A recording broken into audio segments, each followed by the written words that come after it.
Hello there, I'm Ken Reed, president of North Sales, and your host for Loft 57, the North Sales podcast, featuring the very smart people behind the scenes who help create the products that we build and you use. In today's episode, we're going to explore something a little different. It still involves wind and water, but today we're going to talk to the team from NorthActionsports, our sister company, who's taking action water sports to a whole other level. It's new territory for Loft 57, and like you, I'm going to be more of a student here. Our guests today are pioneers in modern wind sports. North Sales expert sail designer Steve Calder, North Sales windsurf project manager Chris Williams, and professional kiteboarder, maybe I should say kite flyer, the infamous Nick Jacobsen. These three individuals are incredibly talented in their own rights. However, together, these three are pushing the boundaries of how we harness the wind for max power and max fun. For all those that don't know, North Sales recently rebooted the kiteboarding side of the company with the newly released NorthActionsports group, Mystic Marine and North Kites.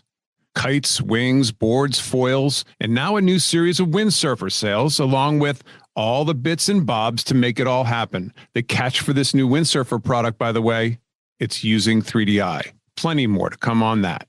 First off, sail designer and aerodynamic engineer Steve Calder. Steve's no stranger to breaking ground, and he's regularly championed as an out-of-the-box thinker, a sailor's set of eyes with a designer's brain. He's a leading visionary in the world of sailing and has been for a long time. Steve's been instrumental in the development of aerodynamic and structural solutions for many of the world's fastest boats. When we say Steve has his name attached to some of the world's biggest projects, we mean it. Olympics, World Championships, America's Cups, the Volvo Ocean Race, you name it.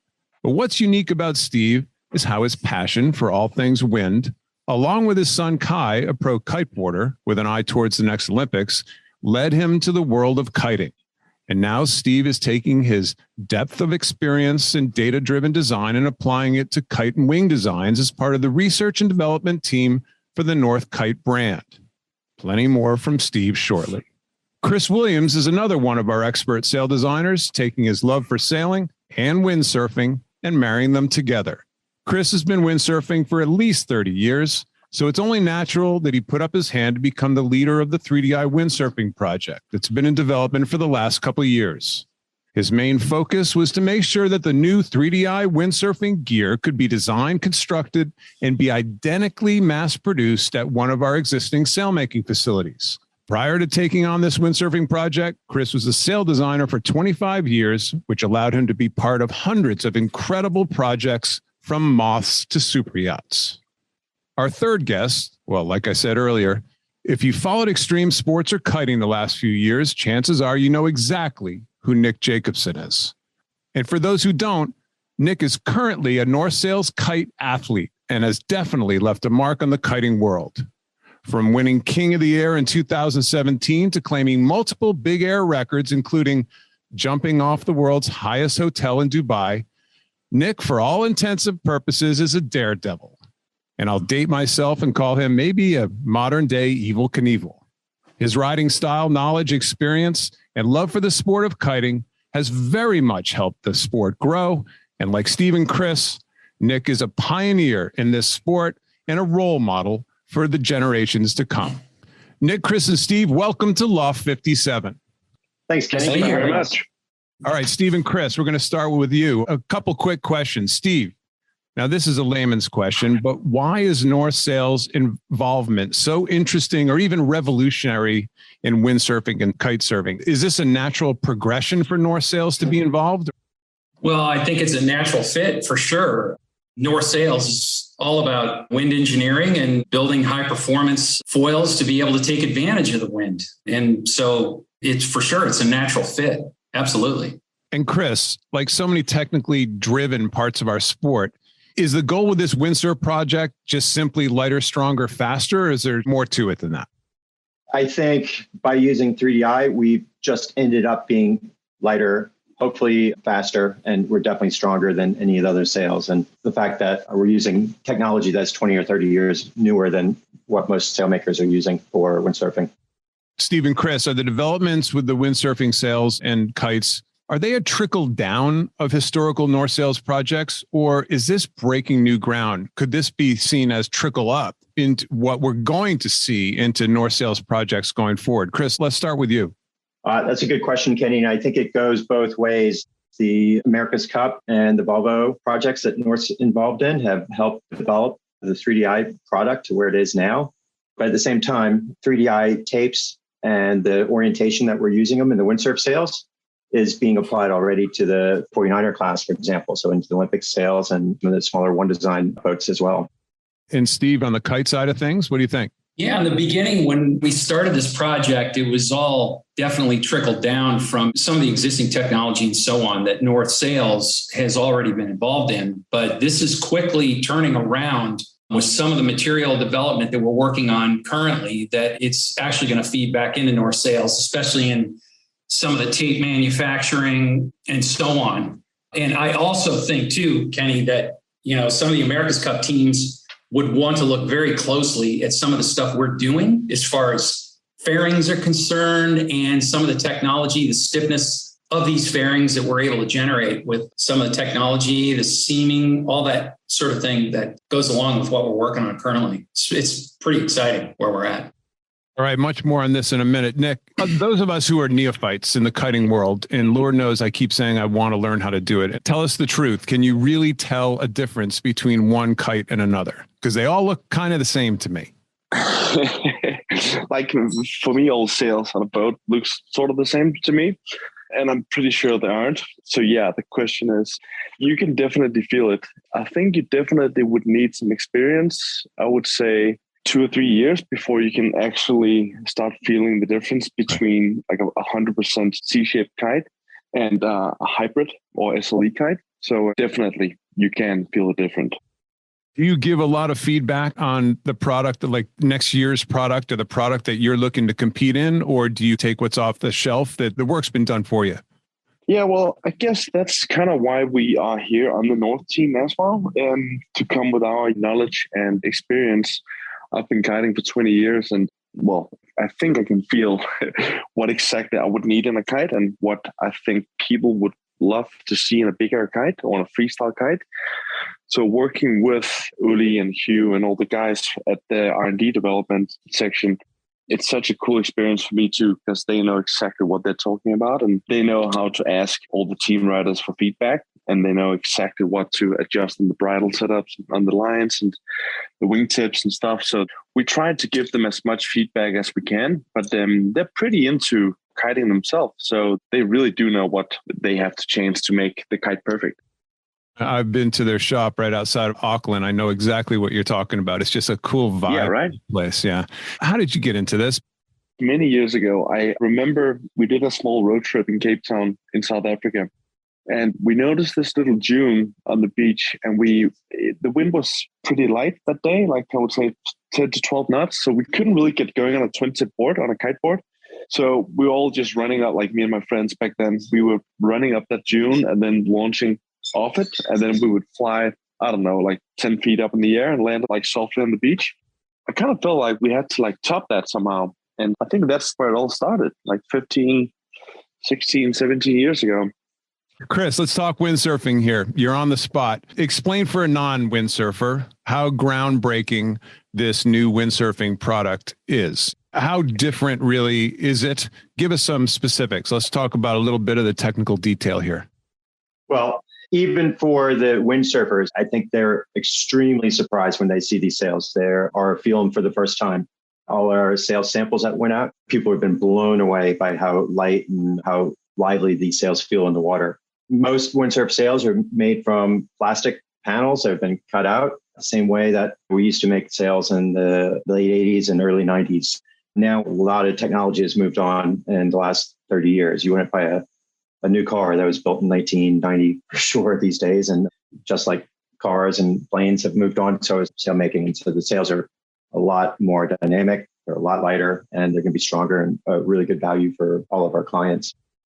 But it hasn't been easy. I remember seeing some timelines a long time ago. Where have the big hiccups been? Where was it more challenging than you thought? It's kind of hard to describe, but When you're sailing with a windsurf sail, you're really connected to the sail. It's not like a sailboat where you're sitting on the boat and you're holding a sheet and you're sailing along and you trim your sails in and out. On a windsurf sail, you are holding the sail and you can feel every little bit of differences in sail shapes from one sail to another. And we have really good R&D guys in Holland, a guy named Peter and a guy named Nick, who have been working for us. And they've been putting a lot of hours in developing the shapes of these sails. And it's not easy because we're developing completely new technology for windsurfing. And obviously COVID hasn't helped. We shipped our mold that we made here in Milford, which that was a very long project to get a brand new mold just to make these sails, built and tested here. Then it gets packed up and sent to Sri Lanka right when COVID hit. It's been a hard project, but it's going to be worth it. The sailors are going to love the sails.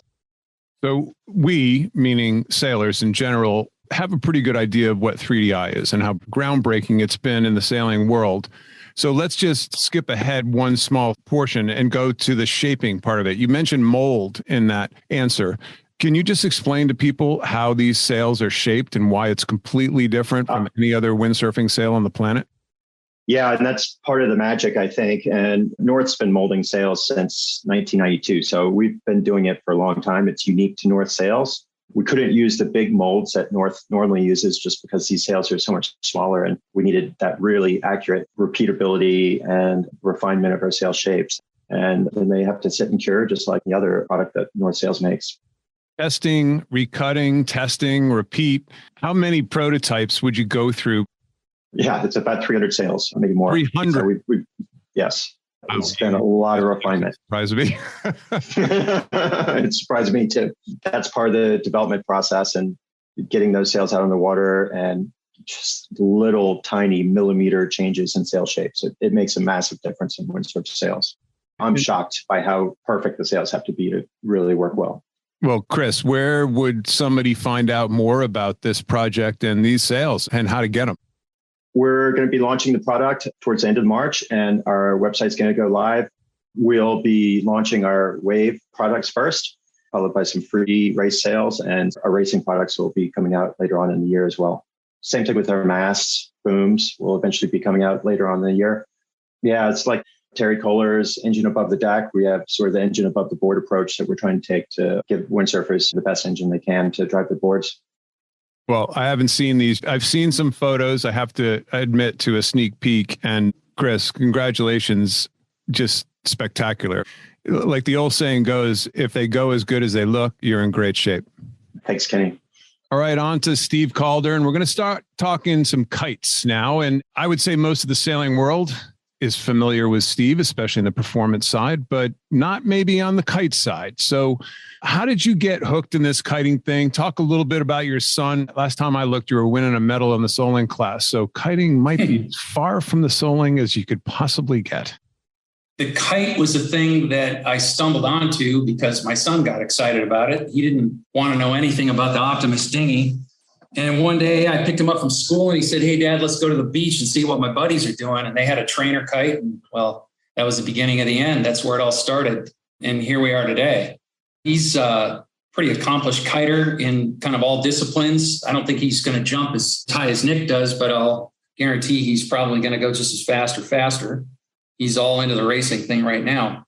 But my interest came with actually working out in Alameda during the America's Cup. I stumbled onto a guy who had that foiling kite boat out there. And he actually had interest in what we were doing at North Sails with the whole 3DI thing. That was the beginning of my involvement with any sort of kite design. I introduced to them the materials, the 3DI materials that we had made. And they made a couple of kites, a few different kites out of it. I worked with Ken Winter and Don Montague, who are both icons in the kiting game. North came along and took the name back and decided to get involved in it. I stuck my hand up straight away because I thought it would be something that would interest me and have a little bit. A, I had an interest in it, but B, I thought I could contribute to it. And it turns out that B has been a big deal for them and for me as well. It's quite interesting. Just like sails for a boat, just like what we just heard about windsurfer sails, these things develop a specialty. Nick talked a little bit about it earlier. So can you just explain a difference between, like, for example, a big air kite that we're going to hear more about here soon and one of these high speed kites?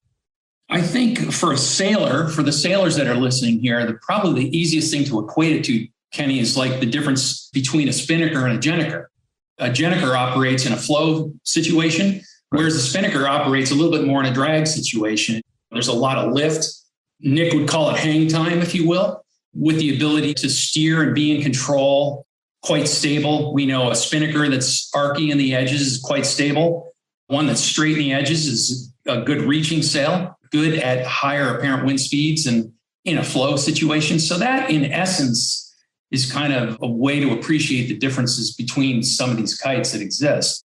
As Nick will point out, there's the perfect tool for each discipline of kiting. If you want to go really fast or you want to do big jumps, lofty jumps with hang time, yeah, they'd be two different tools. So how do you get the feedback for this? Are you out there actually using the product yourself? And by the way, I jumped ahead. I'm assuming that the speed side of kite design is really where you've focused. It's where my interest went immediately because I thought I could really help with that aspect of it. And the foil kites are so skinny and thin in profile that to get too fast, you end up giving up stability. So there's a very sensitive kind of trade-off there. And a lot of it's all in the hands of the tuning and the angles of attack and how the kite is set up. Same thing with the wing design. I'm more involved in the wing design right now. I'm tasked with designing the race wings, the new quiver that's coming out. And for me, the wings are more like a sail than the kites would be. I've had some involvement in the kites and I continue to. I work with Pepon on some of the kite designs, a lot more with the structural part of the kite designs than the actual design. The race wings are about performance and speed, VMG upwind, VMG downwind. The guys use their watches with the GPS tracking and they're measuring their performance upwind and down, VMG, jibing, tacking angles, everything, Kenny, you and I would be familiar with. For me personally, I can relate to all that, and I think I'm pretty good help to them. You're just designing another sail. In essence, yeah. It's very similar to what we use in terms of sail design software. You're measuring entry angles, exit angles, camber depths, draft positions, all of that. But it's all labeled a little differently. And the fact that these are inflatable toys, as soon as you change material or you change fabric, your compensation settings end up changing. And therefore, it's not a one design would fit all. What kind of speeds are these guys going now on these high-speed foil wings? And I'm assuming the top-end speed stops because of foil cavitation at this stage. We saw a lot of that in the America's Cup this past time. Yeah, the foil is what stops you because you need X amount of lift just to get Clifford out of the water. And then once he gets going, you're looking to flatten everything and reduce the area, if you could, of the foils, make them thinner. And where do you hedge yourself? In windier conditions, guys are riding smaller wings, smaller foils under the water for potentially higher speeds. But you asked the question, what's the speeds that they're doing? I'm sure they've probably broken through this, but 22 knots was a number that rang a bell with the wings, with the wind wings. And I'm sure it's faster than that nowadays. All right, on to Nick Jacobsen. And Nick, before we get into the detail of why we have you here, I'm a fan, first of all. I don't say that to many people. I'm a fan. I follow your Instagram account and I came across what you and your parents in a North Sails camper van a little while back. Can you just give us a little bit of feedback on that? Yeah, it was funny because I remember when I signed the deal with North, my mom actually sent me those photos. She printed them many years ago, and then she just took photos with her iPhone and sent them to me. So the story is just they had this old camper van just driving around. And my dad, he was really into windsurfing back then. He would go to like the north shore of Denmark and bring my mom and myself and my sister. And we would be in the back of the car while my dad, he would be out windsurfing. And I'm not too sure if he was sponsored by North back then, but he definitely had something going with North. Not too sure what the deal was. How many kites do you bring to the beach with you? I always bring between, I would say like 3 average. I'll bring 3 or 4 kites, depending on where I am in the world. If I'm back home in Denmark, I would probably bring 2 different sizes because I know the forecast so well. So it's usually for a big kite, like a 10 or 12 square meter kite. But kiting in Cape Town, which I do pretty often, you just need your 9 or smaller kite, like an 8 and a 9. And those are the extremes, essentially 8 to 12 or something like that? Yeah, so the smaller the kite is, the more wind you can actually handle. So in like a breeze in Europe, you would have to, like back home in Denmark, I'm almost on a 12 pretty much every day, 10 or 12. But riding in tough conditions and stuff, you would need like a 7, 8, or 9. Something. We've been talking a lot about shaping, though. Is your sport becoming that refined? Like you'd actually bring different shapes to the beach as well as different sizes, or is it just really size related at this stage? Yeah, no, you definitely could. Like for the sizes, you could go, let's say you have a day with 40 knots. You could definitely fly higher on a small kite than you can on a big kite, which is pretty interesting to me, because back like a few years ago, I was like, yeah, I'm just going to ride a big kite and then I can definitely jump higher. But then I realized if I have a small kite, it's going to yank me higher. Speed. I'm definitely going to, speed, exactly. So I'll come down harder, but I'll fly up higher. And then, sometimes you would bring 2 different shapes to the beach. So if I wanna back home in like in Copenhagen, it's pretty nice with overall sort of like the reach. I don't know how much you're into the North kites, but the reach is all around very easy kite to fly. I fly that quite a lot back home. In Cape Town, I would go for the Orbit, which is the big air kite. But you can fly the reach in Cape Town in big air conditions, which is quite a lot of fun. So sometimes I do bring 2 different shapes to the beach. Was it ever a hobby and then turned into a profession? Or tell us how that worked in Nick Jacobsen's world. Yeah. I started kiting 20 years ago. My dad, as I mentioned, he was really into windsurfing back then.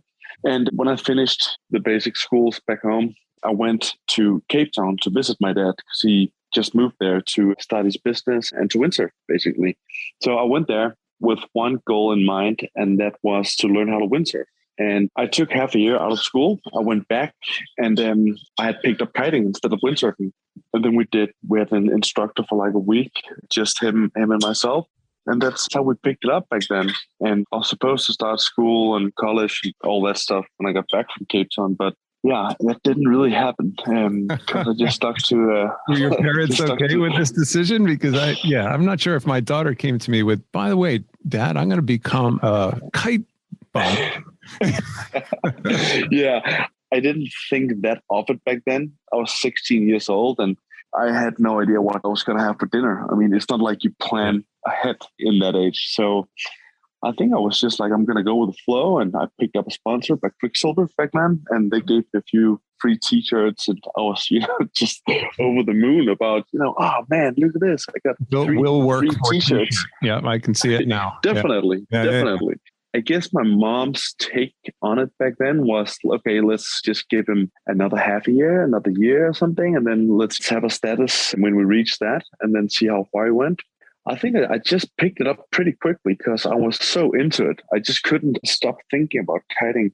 It was crazy. My friends, they would, when you turn 17, 18, 19, you would party a lot. You would hang out with all your buddies. And the only thing that I had in mind was just wind and kiting. So I think my learning curve was steep because I watched all these DVDs back then. I went to Cape Town every year and I saw Aaron Hatlow, Ruben Linton, Kevin Langery, like all the OGs that we call them now. Yeah. So it was a big thing for me. It was like I couldn't think about anything else. So I think that's how you pick something up really like fairly quick. And if you have a little bit of talent, I think that is key. My parents just noticed that from the beginning, I guess. You mentioned that first week with your dad and a coach. Was it one of those child prodigy coach grabs your dad at the end of the week session and says, whoa, this kid might be onto something? No, not really. No, because I was very careful in the beginning. I was really afraid of the kite. By the way, you lost that part of it. You have officially not become careful. I'm just going to say that on behalf of the entire sailing world. Right. Yeah. Okay. You got me there. The more you do something, the more confident you feel about doing it. I kite a lot. And the more I get used to a product like I do with the North kites, the more I can push my personal boundaries. I'm not going to do anything that doesn't feel right. Like, for instance, when I was standing on top of that Dubai tower, I told myself, if I have like a slight feeling of insecureness or if I don't feel like doing it, I'm just going to blow it off. And then We had drones flying. We had 45 people on the production, and they closed. It's so crazy. They closed down the airspace in Dubai Airport, International Airport, for 25 minutes just for me to jump this building. So the pressure was pretty high. I was like, I've seen plenty of like climbing videos and things like that. Yeah. The best climbers in the world have the same sort of mentality, don't they? I'm not doing it if it doesn't feel right. Yeah, that's something that I would tell everyone to follow. Know your own limits. I've broken an ankle. That's all that ever happened to me on a kite. So I must do something right. Jesus, I broke more than that in a month when I was playing ice hockey, but that's for another podcast. So you're good at it. You've kind of moved on in your career here. So back to the Dubai thing, and I'm sure people ask you this all the time. Dubai, you did the jump off of the top of Abu Dhabi's mast. You did the tow with Brunel, another Volvo Ocean Race 65 down in Cape Town. I'm sure there are more of these stunts than I can imagine, but how do you come up with this? Like, do you wake up in the middle of the night and all of a sudden in a cold sweat and say, I'm jumping off some building in Dubai tomorrow. Let's go. Come on, let's go. It would be cool if that was the case. Yeah, it sounds cool. I've been kiting for so many years, and just going up and down the beach just got to a stage where I feel a bit bored of just jumping and playing on the water. So let's see what and how and where we can take the kite. And by jumping off stuff, it's not something that I would tell anyone else to do because the kite isn't made for it. When I had the idea with the Dubai Tower, the Burj Al Arab, it just popped up. I think I was in transit in Dubai Airport and I saw it. And I thought to myself, this is definitely possible to jump off. I thought it was made for me to jump off it because it's on an island that's far away from any other buildings, any other trees or hills, because you don't want gusty winds. As soon as you get gust, then it becomes tricky and I become insecure and it's not safe anymore because you want steady, smooth, solid wind that's either really high up or has been traveled across waters or ocean for miles, miles, miles. So this building was just perfect. The only thing that wasn't perfect was the diameter on the helipad, which is 19 meters in diameter, and my lines are 22, plus the kite that makes it like 23, 24. So launching the kite was, we didn't put that in the video because that was the scariest thing that I've ever done. And if you asked me to jump off the building again, I would do it, but I wouldn't launch a kite up there again. You just fly it up the elevator with you. How do you not launch a kite off of where you want to jump? Yeah, because I had to launch it up there. And when I was on the helipad, there's like a lower section just below that. And that's where we have. So when I did my lines and I attached my lines to the kite, and then my friend had to take the kite and walk down the stairs and stand like sort of below, like a level down from the helipad where I was. So I couldn't see with my own eyes. I couldn't see the kite when I launched it because that was like a level down. So I had a guy standing on the very edge, strapped in a harness, and I had to give him the okay to give the kite launcher the green light to let go of the kite. And we had no idea if there was any wind or so. When I gave a go, the other guy gave the other guy a go, and then all of a sudden I felt a bit of slack in the line, and then all of a sudden the wind just picked up and I could sort of steer the kite up in 12 o'clock just above me. And then when the kite was up, that was sketchy, but I think the most sketchy part was when I had the kite flying above me, because as soon as the wind hits the building, it sort of wraps around the building and it climbs, it shoots up. So as soon as I get that updraft wind hitting the kite from below, it messes with the kite. I'm sure, Steve, that you've been playing around with stuff like that as well, but it's the angle of attack, and that's what made it super tricky. So I had to grab my two steering lines, like the trailing edge lines, to pull them as hard as I could just to like sort of stall it in front of me, right, so it wouldn't shoot above me. And then it would, fall off the building. It was super scary, super scary. It's always marginal when somebody's telling you the scariest story that you've ever heard in your life. And then they say, and then the scary part it's like, oh boy, this is. Yeah, I guess it's sort of hard for people to understand what actually went down up there, but it was interesting, very interesting.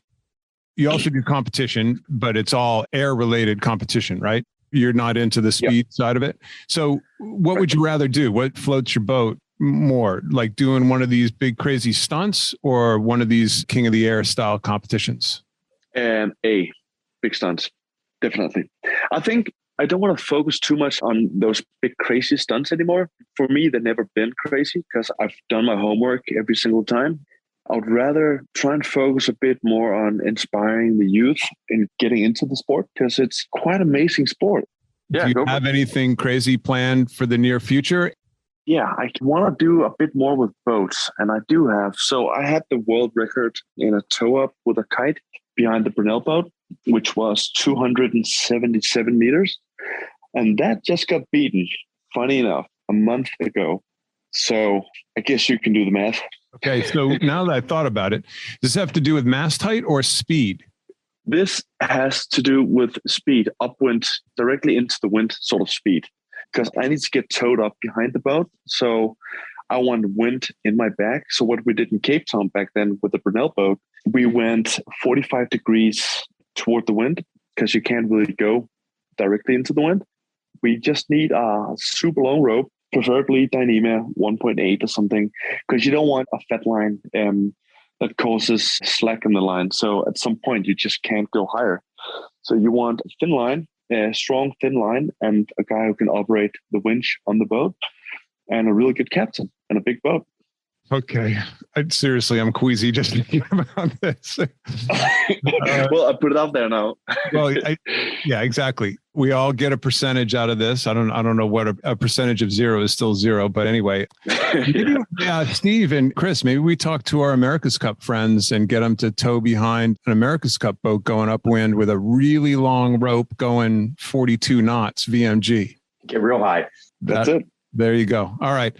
Hey, guys, I can't thank you enough for your time and stories and technical detail and what you guys are doing, A, for North Sails, but B, for the sport in general. And I call the sport anything to do with wind. You guys are stars, and I can't tell you how much I appreciate it. You're the best at what you do. I've learned a ton. I hope everybody else has too. And I really appreciate your time. Great stuff. Thank you guys very much. Thanks for having us. Thanks for having us, Kenny. Kenny, it was awesome. Thank you. And to those of you at home, thank you for joining our Loft 57 chat, where we're learning about all aspects of using the wind and how North Sails and our North Technology Group sister companies are committed together to make the future of water sports that much more exciting. Join us next time for another deep dive into the people and their ever-evolving creations here at North Sails, all working together to build the perfect sail for your personal application. I'm your host, Ken Reed, president of North Sails. Thank you for listening, as I hope this was interesting and educational. Sail fast and talk soon.